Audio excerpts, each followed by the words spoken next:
Bom dia, meninos. Como é que vocês estão? Meninos e meninas, né? Claro. Ok. Hoje nós vamos falar um pouco, meus queridos e queridas, dos tempos verbais. A gente viu o modo do verbo, que indica as ações, não é?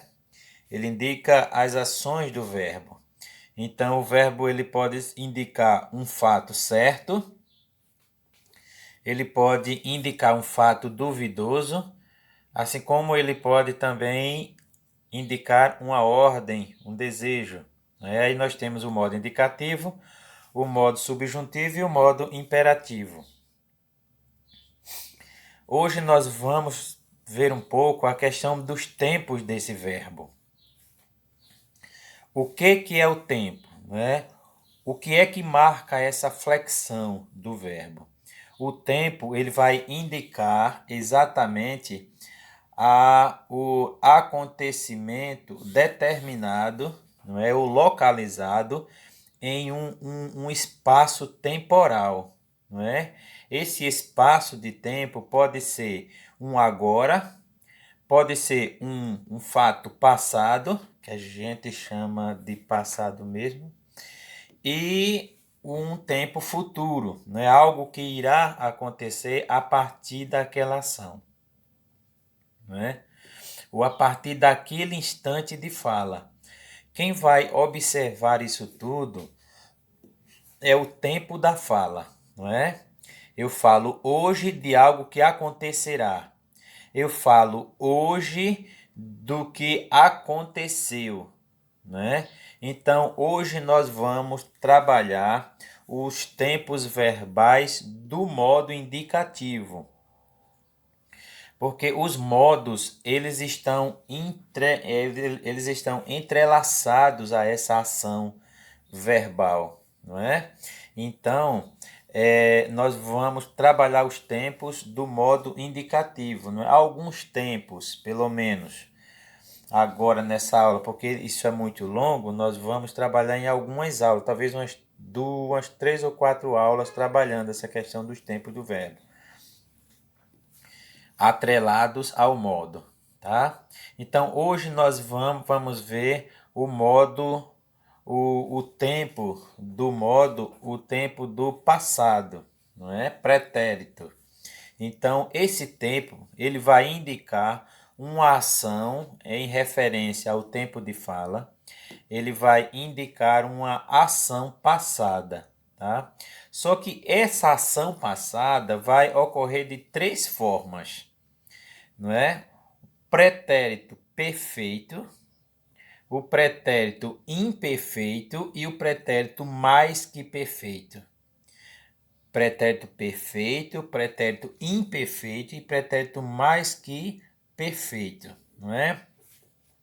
Por que é chamado de pretérito perfeito? Porque a ação ela ocorre no passado, não é? E ocorrendo nesse passado, ela vai começar e terminar sem que haja nenhum empecilho. Essa é a ideia, tá? A ideia é de mostrar um tempo em que a ação começa e termina, sem que haja nenhum empecilho, tá certo? Então, exemplo, ouvi diversas histórias de família. Veja, não há dúvida da ação, então ele é um modo indicativo. E a partir daí a ação começou e terminou naturalmente. Olha, ouvi, ninguém tem dúvida e a ação começou e terminou. Ele ouviu algo em algum lugar. Tá certo? Esse é o pretérito que a gente chama de pretérito perfeito, tá?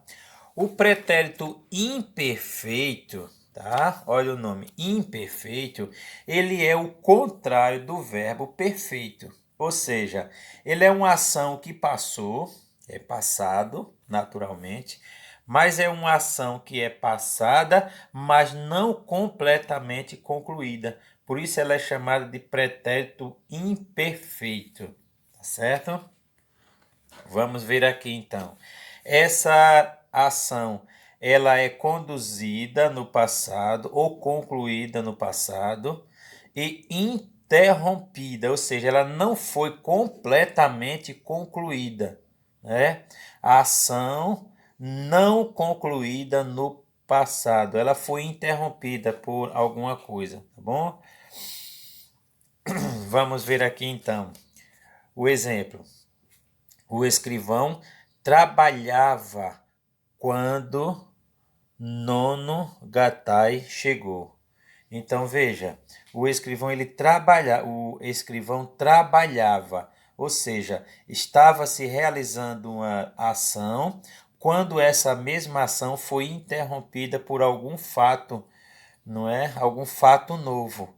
Tá? Isso gera também um período que a gente vai chamar de período composto, quando eu tenho duas orações, uma oração e outra oração. Exatamente a oração que iniciou o fato, trabalhar, e a oração que atrapalhou essa ação inicial. Não é isso? Então aqui nós temos o verbo no tempo passado imperfeito, né? Que a gente vai chamar de pretérito imperfeito. Nós chamamos de modo indicativo. Então, eu tenho o pretérito perfeito, pretérito imperfeito, do modo indicativo. Tá certo? Todos esses tempos estão atrelados a esse modo, ou seja, a uma ação concreta, a uma ação concluída. Tá bom? Muito bem, ou seja, a um fato certo, né? Muito bem, agora o pretérito mais que perfeito. Veja, eu tenho o pretérito perfeito, eu tenho o contrário dele, que é o imperfeito, e eu tenho uma ação passada que vai me gerar, então, algo mais perfeito. Ou seja, é uma ação. O sentido seria mais ou menos assim. Ela é uma ação passada e ela não está em relação com o tempo da fala. Ela está relacionada com outra ação também já passada. Então, nós temos aí três momentos de fala. Um antepassado, um passado e um presente. Então, você tem três momentos de fala para que o verbo seja, então, chamado, classificado de pretérito mais que perfeito. Tá bom? Vamos ver aqui o conceito. Ação passada que aconteceu antes de outra ação também passada. Então você tem os três momentos de fala: antepassado, passado e o presente para concluir a ação. Tá bom? Como exemplo, nós vamos ter aqui o seguinte. Eu perguntara por perguntar, né? Eu perguntara quando? Ontem. Tá vendo? Eu perguntara por perguntar. Ou seja, esse verbo aqui, ele está no modo, está no tempo pretérito, é passado em relação a uma ação passada, alguém perguntou, não é? Então veja, eu perguntara quer dizer eu perguntei a alguém que já havia perguntado no dia de ontem, não é? Ou antes a isso daí. Então eu perguntara por perguntar. Então essa forma verbal perguntara, ela está no tempo mais que perfeito do modo indicativo. Tá bom? Ok. É isso daí. Nós vamos responder a algumas questõezinhas, tá certo? Da página. Algumas questõezinhas da página 71, tá? E 72, tá certo?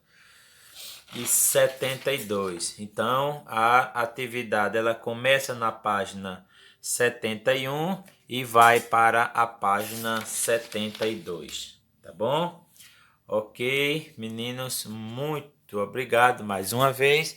E a gente segue aqui para tirar a dúvida de vocês. É só mandar a dúvida lá no WhatsApp, que vocês têm o meu número. Tá bom? Obrigado e até mais.